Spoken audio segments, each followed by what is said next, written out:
Why in the world did I got a warning?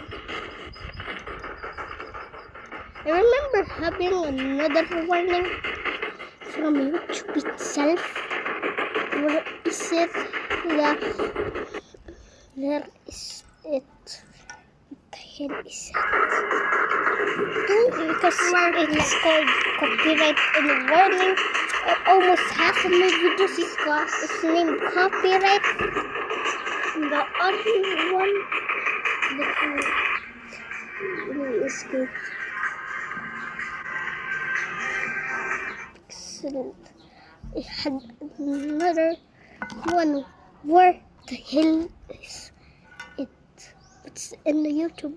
What's the reason of the copyright of the last one? That was That was the first copyright warning that has a warning, and this is the second copyright that are warning. Why? Just why? Because I have a lot of copyrights.